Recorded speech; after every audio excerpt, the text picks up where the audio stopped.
Okay, I think people may continue to trickle in, but welcome to you all, a very warm welcome to you all. Thank you so much for joining us. I'm Karen Scott. I'm the Programme Director here in UCL Law's undergraduate programme. So I have a wonderful job, and if you've watched the video that I recorded some time ago about UCL Laws, hopefully you'll have seen in that video that I said what a wonderful job I have, because my job is working closely with you, the students. So I'm responsible for admissions before you get on the programme, and then when you're on the programme, I'm responsible for making sure that you're supported, making sure that you progress through each year during the course of your undergraduate programme. I think one of the things that we really pride ourselves on at UCL Laws is the support that we provide to the students on the programmes. So a very warm welcome to you. I'm really excited to talk to you today, and I'm joined by a number of my wonderful colleagues who are also here to answer your questions. So Alex White is going to ask your questions. So he will put your questions to us on the panel. So you can pop your questions into the Q&A box in the system, and we will go through your questions and we will answer your questions. So this is really very much a session for you to ask questions that you might have. As I say, you may or may not have already watched the video that we prepared a little while ago about the programme. Gives you lots of useful information about the course, admissions processes, etc., etc. So you can just go away and have a look for that after today, if you haven't already had a look. So Alex White is going to ask all your questions, and then I'm joined by Desiree. Desiree is responsible for admissions in the faculty. She's the admissions manager, so she can answer any admissions related questions. And I'm joined most importantly by two students, and I think it's often students that you'd like to hear from. I'm bound to say what I'm bound to say, but it's good to hear from students who have been on or are on the programme. So I'm joined by Summer, and Summer studied the undergraduate 3-year programme, and I'll get her to introduce herself in a minute. She graduated last year and she's now on the master's programme at UCL.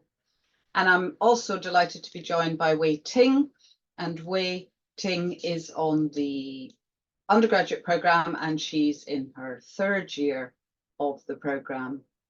So maybe if I start by asking Summer if you want to say a few words about your experience on the programme, where you're at and how you're getting on. Thanks, Summer. Yes, of course. So hi, I'm Summer. I clearly enjoyed the programme and have to stay on to do my master's. But I think what Karen said at the beginning is especially true, and that the support at UCL is unparalleled and is definitely one of the reasons why I made it through my degree and why I've progressed onto the master's, and also why I was so successful. Because for me, I came from a family where I'm the first to go to university, so I didn't really have much experience. I didn't know how to approach university work. I didn't know how to approach extracurriculars, anything to do with careers at all, but the support at UCL was phenomenal and enabled me to begin with first year with a low 2-1 and eventually graduate with a first and somehow make the Dean's List. So I was really grateful to UCL for that, and it's obviously also enabled me to progress to the LLM, where I'm mainly specialising in international human rights law, and also very much enjoying that programme. Thank you, Summer. And Wei Ting, thank you. Hi, my name is Wei Ting. I'm a third year undergraduate on the LLB program. I think I completely agree with Summer in the sense that the culture at UCL is really, really supportive, not just from the faculty and the team, but also from your classmates. I think something that really stuck out to me in my year is that our cohort actually shares like a Google Drive of notes. And I think that's something that perhaps you might not find at every single university. I think the collaborative culture at UCL is really something that has really made me progress through the years as well and made these 3 years are one of the best years in my life. So unfortunately, I'm not going to stay for a master's like Summer, but definitely I would highly recommend doing the LLB at UCL. What are you going to do next, Wei Ting? I've got a training contract with a city law firm, so I'm just going to hop onto that when I'm done with the LLB. Thank you. Excellent. I don't know. I don't think there are any questions thus far, Alex, but maybe I can't see them. No questions just yet. But if any of the participants, have any thoughts about what life is like at UCL, how to go through the application process, through UCAS, through the admissions process, the LNAT, anything at all, we can answer all of those kind of questions. And actually, thank you. We've got our first question, which is, what are some concerns that a Singaporean law student may face in UCL and beyond in terms of career and academics? So obviously I'm not Wei Ting, I'm not sure whether you want to, whether you can. Yeah, I think it's good for me to take this question. Actually, I would say that my experience as a Singaporean law student at UCL has been quite smooth sailing.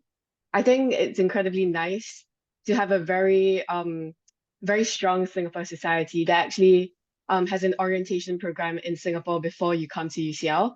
So I actually made most of my friends there.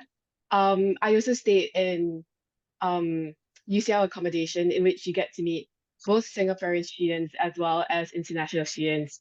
So I wouldn't say that there are any major concerns for me just based on my personal experience. Um, I think in terms of career, I think the only thing that perhaps you might need to pay attention to might be your visa application process if you're trying to look for a job in London. So I have a Singaporean passport, so that means that I'm able to get a British visa quite easily. And at least the law firm that I'm about to start at, they are willing to sponsor the visa and help me through the entire visa application process. But I think perhaps that will be the most major concern that I would say a Singaporean law student or an international student would have to deal with. Thank you, Wei Ting. Thank you very much. Yeah, and I think I mean, as a Singaporean student, you may come to London to study. You may be thinking, I want to stay in London or the UK to work, or I want to go back and work in Singapore. And we do provide some guidance when you join the program as a Singaporean student to say, if you think you're going to go back and do the bar in Singapore, you'll be well advised to study the following subjects when you get to your optional choices in your final year. Obviously, all students will have to decide where they're going to live when they get to London for their first year. Wei Ting, did you say you were in halls in your first year? Yeah, I stayed in UCL accommodation my first year. And Summer, did you stay in halls too? I did for a week and then it was lockdown. So it didn't last very long. Okay, yeah, a brief experience of halls. So obviously there's lots of information on the website as well about halls, but essentially you have to put down your criteria for what you're looking for, and then you're allocated halls accordingly, assuming you get a space in halls. So there's quite a wide variety of accommodation available to students. And you'll specify things like, I want en suite, I want catered, or I want to cater for myself, etc., etc. So Summer can't really talk to accommodation because obviously things happened in 2020. But waiting, you came the following year and you joined. Which halls were you in waiting? I was in Garden Halls, which is actually one of the closest halls to Bentham House, which is the law building. So there are quite a number of accommodation choices that are really near Bentham House. So I would definitely recommend getting into one of them. So, you know, you don't have to take like too much time getting to class in the mornings. For your 9 o'clock classes. Yeah, exactly. Good. Hopefully that's answered the question about being a Singaporean student. We have, I mean, the joy, I suppose, of UCL and the great thing about UCL is what a global university it is. So you're going to meet students from all over the world, including Singapore, Hong Kong, etc. And you really will, you'll make friends, lifelong friends. And I think the great thing about halls is you'll meet non-law students as well. And that's a good thing, having that balance between lawyers and non-lawyers during the course of your degree. Karen, we've had a couple of questions come through about the EPQ and how UCL views that in terms of the admissions process. In addition, there was a question earlier about essay subjects versus non-essay subjects in terms of A-levels and how they're approached through the admission process as well. Sure.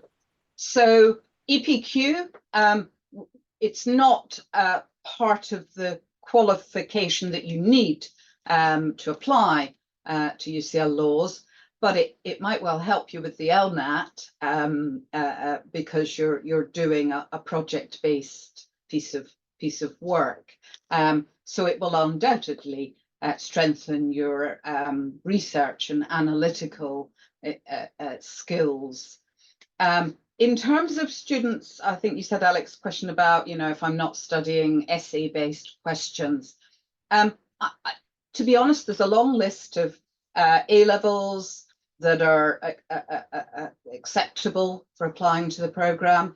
And I don't think that students who are studying maths, let's say, are at a disadvantage, because I think you have real problem-solving skills, the problem-solving skills that you're going to need during your law degree. Yes, you'll be writing essays, there's no doubt about that, but you'll get help. We'll talk to you about writing essays. Your teachers will talk to you about writing essays, and there's a bit of a process there. So I certainly wouldn't let that put you off. I think you will come with many skills and you will develop the other skills that you need during the programme.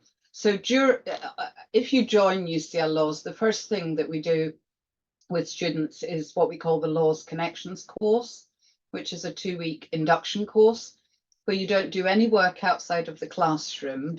Everything you do is in the classroom, because we're conscious that you're also meeting new friends, going to social activities, joining extracurricular activities and societies.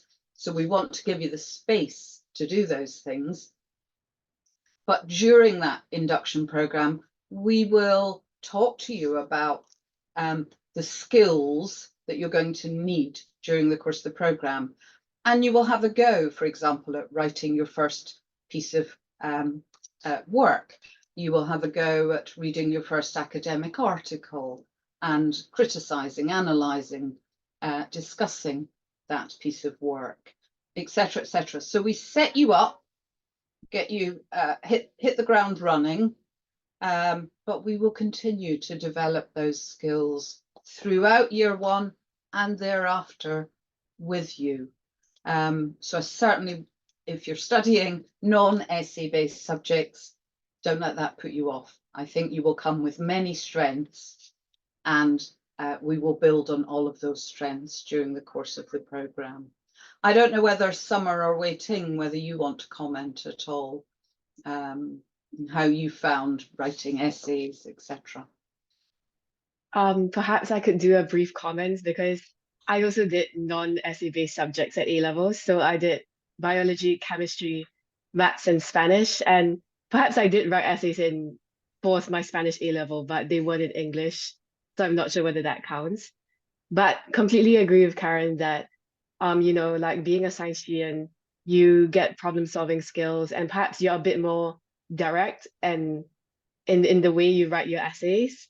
And that's something that I personally benefited from as well. When it came to essays at UCL Laws, I think there was a lot of support provided. So I remember on our collaborative learning platform that's called like Moodle, we actually have some presentation slides which gives you a step-by-step guide on how to approach essay question. So there's like step one, you're going to interrogate the question. And what does interrogation actually mean? And throughout the process of your first year, you actually have essays that don't count towards your final grade. So they're called formative essays. And because they're not counted towards your your final grade, I think they're really helpful learning opportunities to kind of get feedback on the way you're writing. And so far in my experience, the faculty and your tutors and your lecturers, they're all really happy to set up a Zoom meeting or an in-person meeting with you in case you need like extra support. So I don't think that taking non-essay based subjects is going to put you at a disadvantage because everyone's going to end up at UCL Laws having the same amount of support anyway. Thank you, Wei Ting. And Summer, I don't know whether you've got anything to add? I definitely agree with Wei Ting, especially because I actually did do all primarily essay subjects. So I did religion and philosophy, English literature and psychology. So very different to Wei Ting. But what I noticed was that I think I arrived expecting to be able to write a very good essay immediately. And a law essay is completely different to an A-level essay. What's required of you is completely different. The way you approach the question is completely different. And so I think either way, you're at that baseline. And I think that there's strengths to be gained from both. So while I might be used to more longer form writing, I maybe lacked the problem solving skills and had to figure out perhaps how to approach a problem question in a different way. So I think both bring their strengths and both have their weaknesses, but it's best to approach essay writing definitely with a fresh mind and do reach out for support. Otherwise, it can feel quite a daunting task, but it isn't really when you realize how much support that is. You just need to make sure that you use it. Thank you, Summer. And So just to hopefully- reiterate through the admissions process, when we're looking at your A-levels, an A-level in maths is treated and weighted exactly the same as an A-level in English, for example. So all A-levels for academic requirements are treated equally. Absolutely. There's a question that's come in that's quite good, is about opportunities to study abroad while studying your law degree at UCL. I know we've got a number of those. So if you're on, some of you might apply to do the law with Spanish or German or French law degree. And if you apply to those programs and come on to study one of those programs, you will spend a year in Paris or in Cologne or Munich or in Madrid. So fantastic opportunity to study abroad on those programs, obviously. If you come and you join the what we call the straight LLB, the 3-year LLB program, you can apply in your second year to go abroad for your third year and spend a year in Singapore or Hong Kong or Australia, Sydney in Australia. So really good opportunities to spend a year abroad for students who think, actually, I'd like to do that. I'd like to apply and have a year abroad.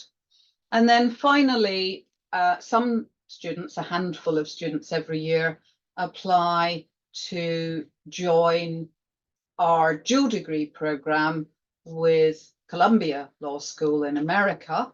But again, you apply for that in your second year.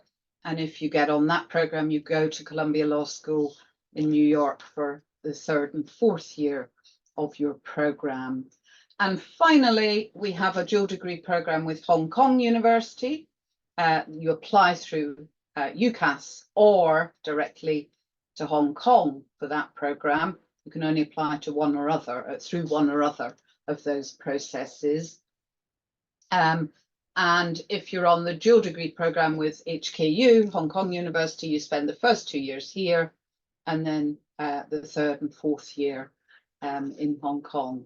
So a number of opportunities to spend time abroad. And we have a fantastic UCL.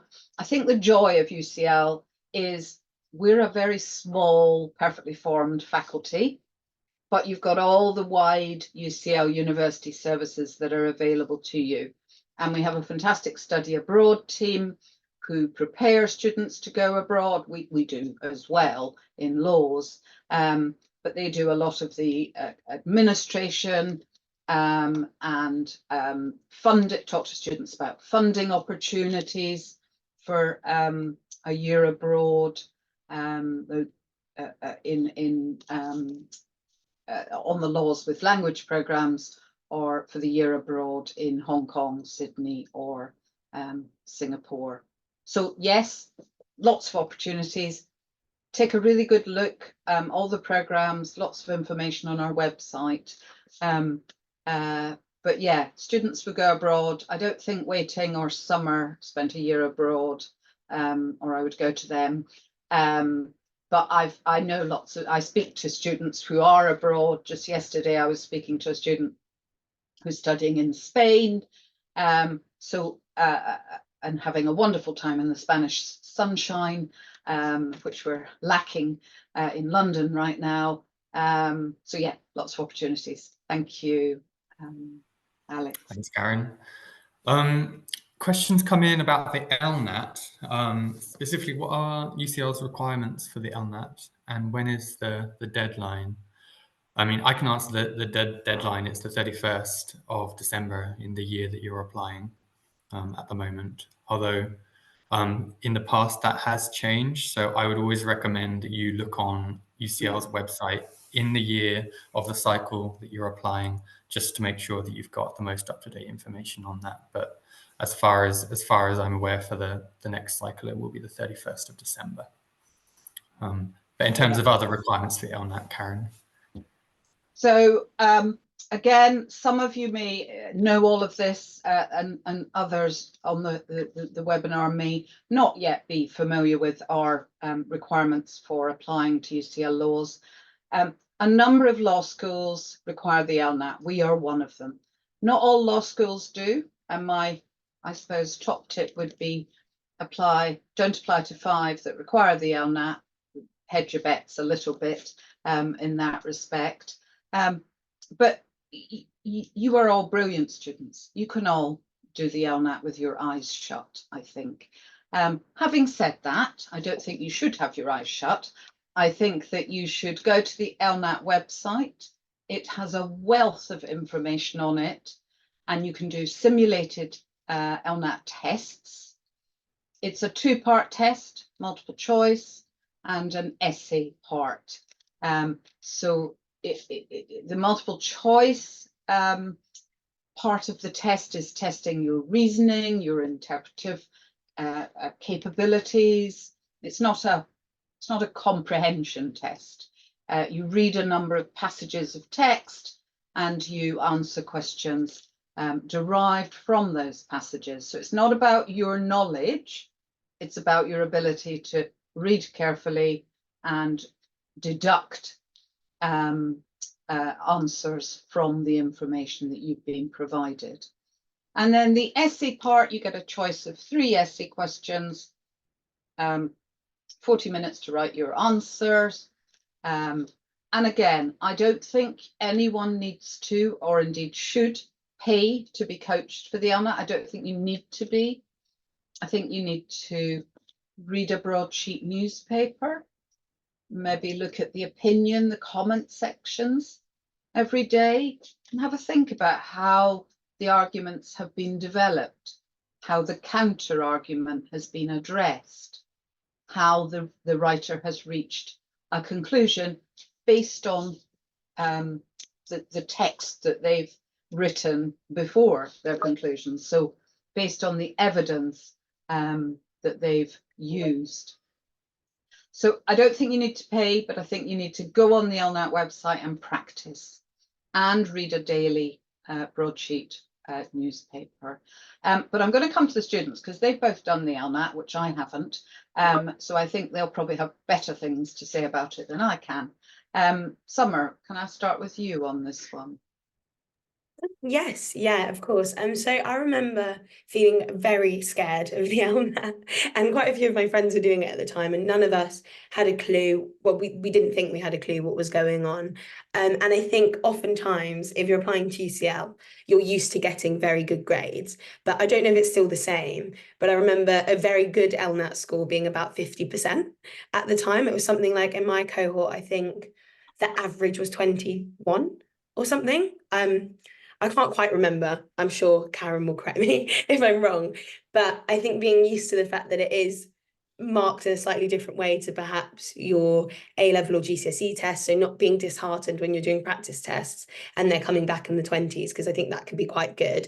And I'd say do practice tests, because like Karen said, it isn't about your knowledge really. It really is about getting used to that style. So I did purchase a book, which was about £20, which I understand that might not be accessible for everyone, but I think you can find them on, I had friends who found them on Depop or Vinted or eBay that had been used. And I did a couple of those, maybe a week over the summer, I think, and then built up to it a little bit more.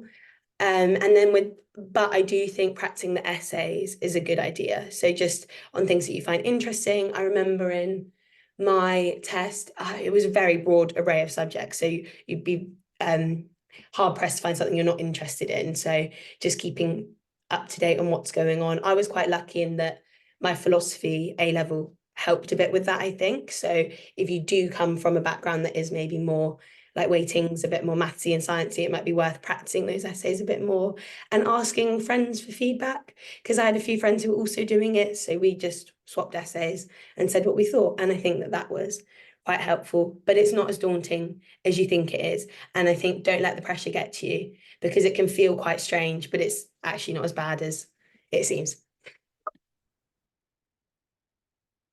Thank you. And Waiting, any comments?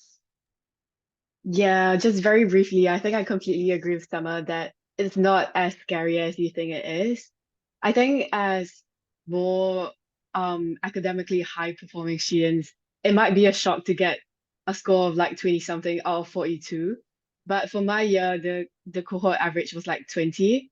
And I think the average of people in UCL, correct me if I'm wrong, would be around like 26, 27. So there isn't any need for you to get like 42 out of 42.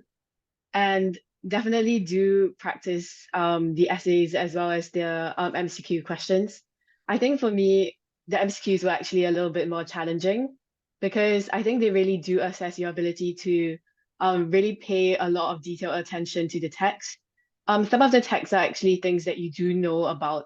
For example, like if you're taking politics, it might be a politics text.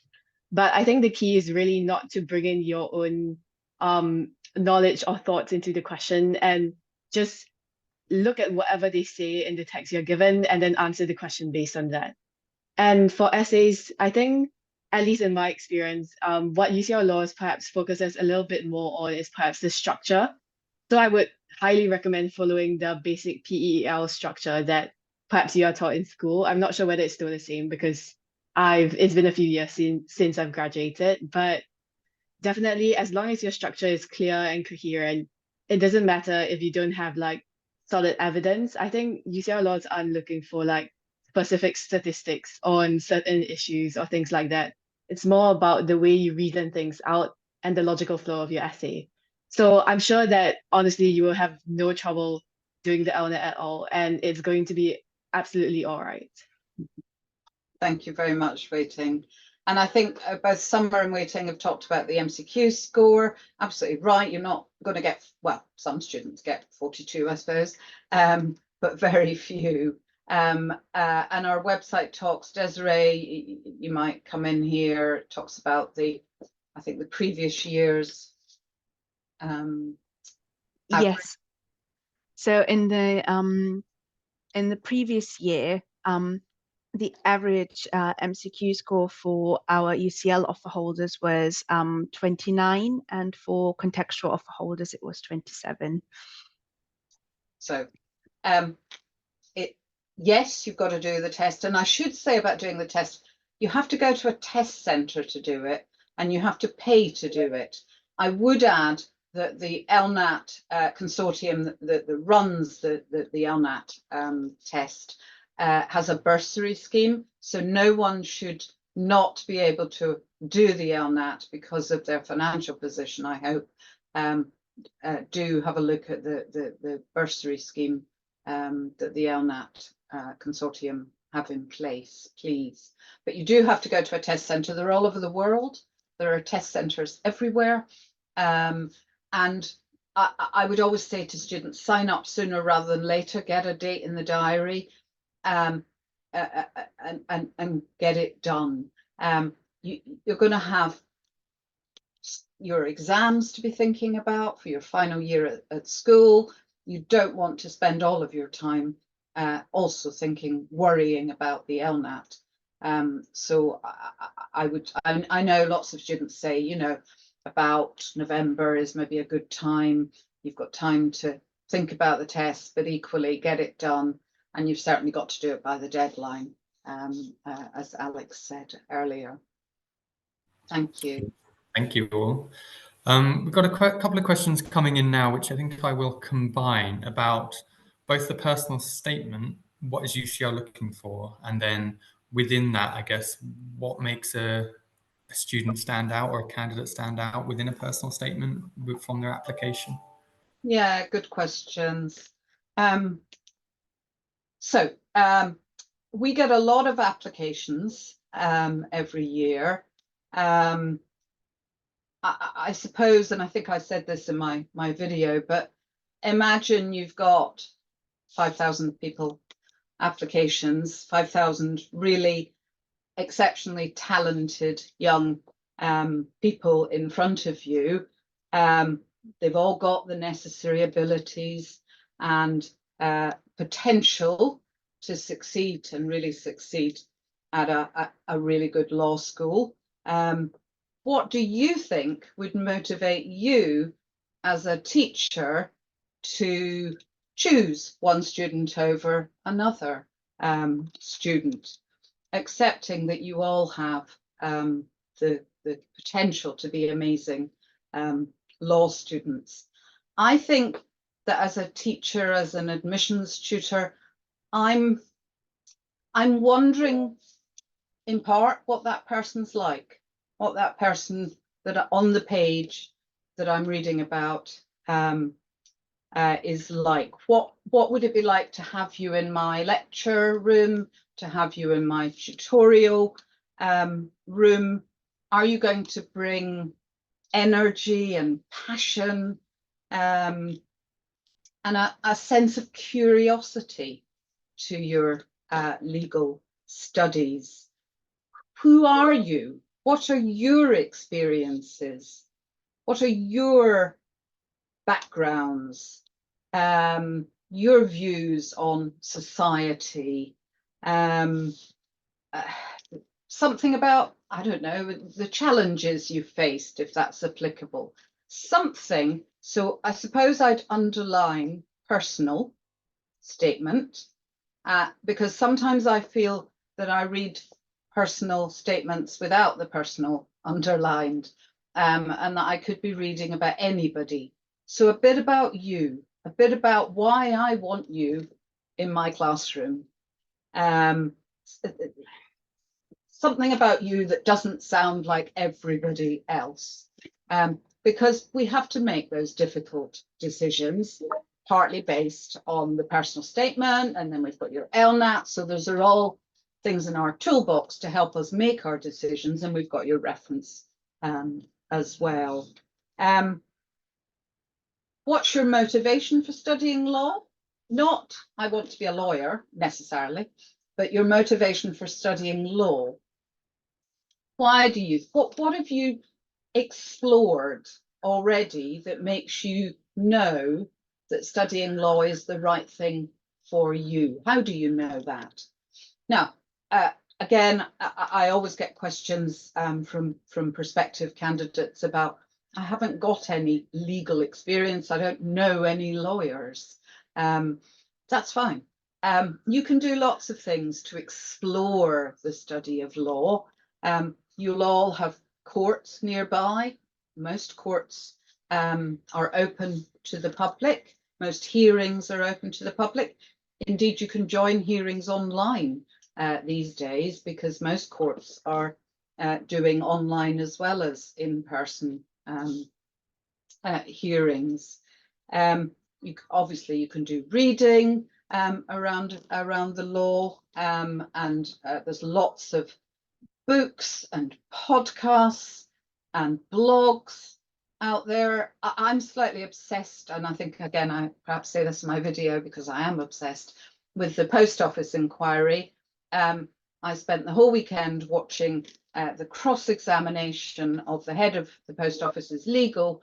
It was not Netflix, but it was compelling viewing as a lawyer, to watch a really good piece of cross-examination by counsel for the inquiry, and to listen to the evidence that we heard during the hearings. So there's lots you can do. And again, on my video, I think I put up a couple of slides with some suggested inspiration for you. I'm going to come to Wei Ting and then Summer and ask them what they did. How did they know that law was right for them? And to think back to their personal statement, perhaps. Wei Ting. They may not remember. Actually, for me, I'm doing the Target Laws mentoring program where I basically talk to year 12 and year 13 students about coming to study at UCL Laws. So actually, I just saw my personal statement a couple of weeks ago. So I did get a very timely reminder of what I actually wrote in my personal statement.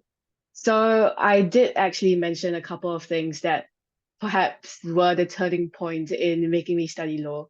So for Spanish A levels, we actually had to do a piece of coursework on whatever you wanted. And what I actually did was an investigation into why the teenage pregnancy rates in Bolivia were so high. And even though it was in Spanish, the investigation that I did was kind of in relation to their culture as well as their laws. And I think that was something that I wanted to explore a bit further, because for me, it was looking at what is the balance that we want to strike between perhaps the freedom to choose in when you're going to get pregnant versus public health reasons. And I think this balancing exercise is something that's really, it's a running thread throughout my entire law degree. A lot of the law modules are always about a balance between something, like a balance between freedom of expression versus, like, for example, like intellectual property rights. So I actually managed to get a lot of experiences that kind of touched on this balance. So since I was a science and math student, I actually presented some public health presentation at a seminar. And even though it wasn't directly linked to law, I think what I really wanted to find out was how the law actually affects public health, and not just public health, but issues in other spheres as well. And I think for me, basically, the turning point was the turning point in me deciding that law was for me was a deeper investigation into the balancing exercise that's undertaken by laws between more perhaps normative issues. Thank you, Wei Ting. And Summer, I don't know whether you remember. So it was quite a long time ago for me now. I think it'll be nearly 5 years, I think, which is quite crazy. But I remember, so with my, it was quite similar to Wei Ting actually, but with my philosophy, religion philosophy A level, a lot of that surrounded ethical questions, moral questions, things such as natural law, which actually we ended up tackling quite a bit in the jurisprudence module in second year. And during some wider reading I was doing for an essay, my teacher had given me a book called The Philosophy of Law, A Very Short Introduction, and there's loads of those online for any area of law that you could be interested in, and I don't think they're too expensive. I think they're about £10, so they're quite a good introduction to see if law is for you. And I remember reading that and just being really captivated by it, and I started sort of being led from these ethical questions to wanting to look at what was going on in the world. And at the time, it was the Miller case surrounding the proroguing of Parliament. And I remember hearing on the news and going, oh, what is that? That sounds really interesting. And looking into that further. And that's how I opened my personal statement, was saying that I'm really interested in this judgment that's going on. It's led me to question this and this. And then I did some reading surrounding that. But what was quite a full circle moment is that the barrister in the case, Tom Hickman, ended up teaching me first year public law. So I managed to choose quite a good case there, I think. And another thing which we did at school, because I'm somebody who doesn't have access to lawyers, I didn't really have any connections in the world, was we set up a law society at my sixth form, which we ran events and we spoke about things which we found interesting about the law. We tried to ask older students who were doing law at university to come in and speak to the younger students and us about how we could best approach applying to university. And I did that with a few friends who were slightly more well connected than I was, and they would get local solicitors to come in and have a chat to us. So I included that. But I think the key thing that I did was I did a competition called The Legal Apprentice with Kingsley Napley in the Times newspaper, which I don't think they do anymore, so that's not particularly helpful. But for me, that was very instructive in confirming my desire to do law. But that obviously then showed through in the personal statement, and I was able to say what I liked about it, what that led me to think, and why that thought process has led me to UCL. And so I think it perhaps is less about what you've tangibly done, because I didn't have legal work experience as such. I had this competition, but the other things were much more about my interests and what I'd done to explore those, and why I thought UCL would be, well, not UCL in particular, but it was angled at UCL. It would be the best place for me. Thank you, Summer. That's all really useful. And I think I'd written down on my notes to come back and say, and Summer's just said it as well, and Waiting said it, it's not just a long list of what you've done. It's about what you're drawing from what you've done, as Summer said, what it led you to think, to do, to explore, and why that motivated you, and made you decide that law is the right thing for you. So not just a long list of I've read ABC, but what you draw from your experiences, what you've done, what you've explored. Thank you both. Thank you, Alex. Thank you, everyone. Very practical question. How often are exams? Okay, so maybe I'll start with this. So your exams on the LLB programs are at the, generally, not always, but generally at the end of each academic year. So in term 3. So during terms 1 to 2, when you're having your teaching and you're doing your reading and you're doing your learning, you will write 2 formative practice, and in year 1, in fact, 3 practice assessments for each module. So each of your 4 modules in year 1, let's start with year 1, you'll write a practice assessment. And if you're on a language program, you'll do the language, legal studies element as well. And then in term 3, you will have your end of year assessments, and they might be in-person assessments, they might be online assessments, presentations, coursework. So a range of methods of assessment in term 3 for each of your modules. Some modules have part of their assessment earlier. So a smaller module in your final year, for example, a 15 credit module, might be assessed in term 2. Most are assessed in term 3, in fact, at the moment anyway, and a variety of assessment methods used. And I'm slightly avoiding coming to the students there because obviously COVID was a special time in terms of assessment, and we very quickly had to pivot everything online, but we've gone back to having in-person assessments, for example, again this academic year, which I think actually is much healthier and better for students than just being at home writing assessments. And Waiting's in her 3rd year. I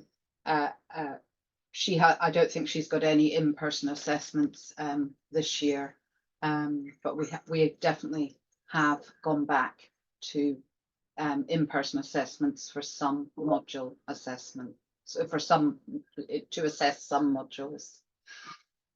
Thank you, Alex. Yeah, I expect by the time that you who are considering applying to us at the moment, by the time you come, we probably will be fully back to in-person assessments in some form. Karen, a question about how the LNAT is assessed by UCL, and then also related to that, when we're looking at applications in their totality, in terms of weighting the different aspects and areas of an application, so LNAT, personal statement, predicted grades, how do we, I guess, come to form a final decision or conclusion on an application? Yeah, it's a good question too. We're going to look at your whole application holistically. So we're going to read your reference, we're going to read your personal statement, and we are going to read your LNAT essay. So it's an important part. It's the one part, I suppose, we know you did on your own under some time pressure. And it demonstrates to us, and it is, and this is why I started by saying, if I were applying, I wouldn't apply to 5 universities that require the LNAT, because it's a snapshot. It's a 2.5 hours on one particular day in one particular year when you take the LNAT. But it is an important snapshot for us. We're looking to see whether you can develop an argument, defend that argument, explore the counter arguments in a compelling way.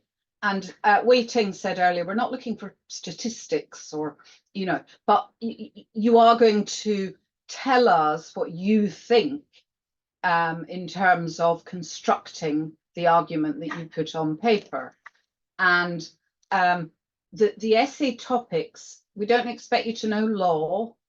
The essay topics range widely. So I don't know, should women over the age of 45 be entitled to IVF treatment, for example.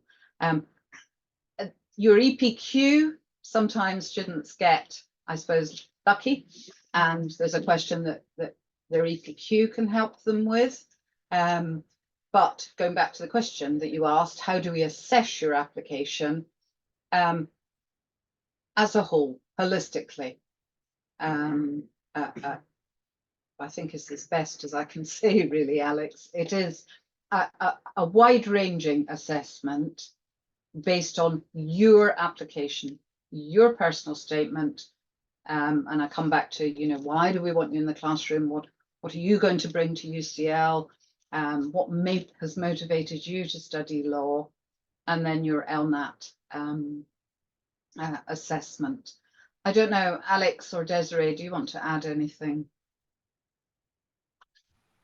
There's a question that's just come in about the reference part of the UCAS application. I guess you've already covered it as well. I just want to reiterate that is part of the application process, and that we do read it, and the admissions tutors do look at that and consider that as part of the application as a whole.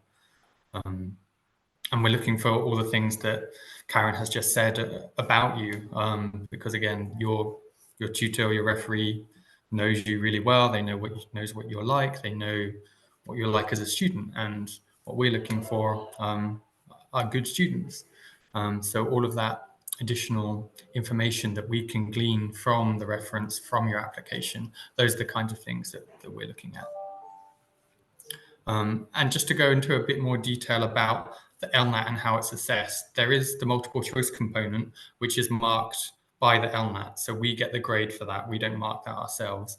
But just to say that the essay is sent to universities directly, and each LNAT university will use the essay in different ways. So, but to speak for UCL, we put a lot of value on the LNAT essay itself because it's the only piece of writing that we get directly from students that's done by you under controlled conditions. And it's where we can see you start to demonstrate your skills for argument, for legal reasoning, and everything like that. So when we're assessing, the LNAT essay in particular carries quite a lot of weight in the overall assessment for us. Thank you, I don't know if you Alex. have anything else to add. No, you know, as I said, we get a lot of applications. We have to use the evidence base that we're given, which is your UCAS application and the LNAT assessment. Thank you. And then one last question for Summer directly. Someone's asking about the LLM that you're taking. If you'd just like to maybe talk through your reasons and why you're doing the LLM and what you're hoping to get from it. Yeah, of course, absolutely. So I am doing the LLM because, to be honest, I really enjoyed my undergrad degree and I really wanted to stay at UCL and further that knowledge because so you don't choose any of your modules, correct me if that's changed at all, but until the third year. And when I did, I took public international law and I found it so fascinating and I realized I'm absolutely not done with academia whatsoever. And I have always thought that I'd quite like to do a PhD. And if you do a PhD, you need to do an LLM as well. But I also saw a lot of merit in the LLM degree itself. And UCL was the perfect forum to do that because the focus on, well, for me, international human rights law is impeccable and is something very unparalleled. And I found it to be absolutely incredible to kind of consolidate the 3 years of undergrad into the postgraduate setting. And I couldn't recommend the LLB degree at UCL enough for developing the skills that I've needed for the LLM. And I would say that your degree, the LLB degree, I'm sure that you'll all very much enjoy it and then hopefully want to go and do LLM like me. But I'd quite like to go to the bar and also do a PhD. So it's a very good stepping stone for both of those, especially in the field that I'd like to practice. And I'd like to reassure you that it's not financially constrained because I've got a scholarship to do it, which means that I don't have to pay for the fees, and I'm given a maintenance grant because I know that once you leave university, it can be a bit daunting not having the student finance. So I thought I'd reassure you that it is definitely accessible and that if you love studying in academia, there are careers in it and there are pathways that aren't just training contracts or pupillage, which I think can feel very much like it's the only route, especially in first and second year. But there are other options, and pursuing academia, I found it incredibly personally fulfilling as well as in terms of a career. Thanks, Summer. Thank you very much. That means we've come to the end of all the questions that have currently been posed, and we're almost to time. So I just want to say thank you very much to everyone for attending. Thank you for asking those questions. I hope they've been helpful and you found the answers useful. If you've got any further questions, please don't hesitate to look at our website. There's a lot of information on there. Or if you can't find what you're looking for, of course, please reach out to us via our email address, which is also on the website. Absolutely. And wherever you end up studying, good luck with your studies. Good luck with any exams that you've got to do before then. And good luck with making those difficult decisions about where to apply to. I hope you apply to UCL Laws. I hope to see many of you at UCL Laws in the future. I think there are some in-person open days for anyone on the call who's close enough to London to attend. If you want to come and see the campus, see Bentham House, where the laws faculty is based. Those are in June, is that right, Desiree? Yes, so they are on the 28th and 29th of June. So if you can, come along. Hopefully the sun will shine. There's always lots going on that day. The campus is buzzing. It's good fun. We'll be here in Bentham House to talk to students. So it would be really nice to see some of you in person at the end of June. Thank you all very much, as Alex said, for joining. It's been lovely to see you all virtually, and good luck with everything you do. Thank you, and thank you to all my colleagues.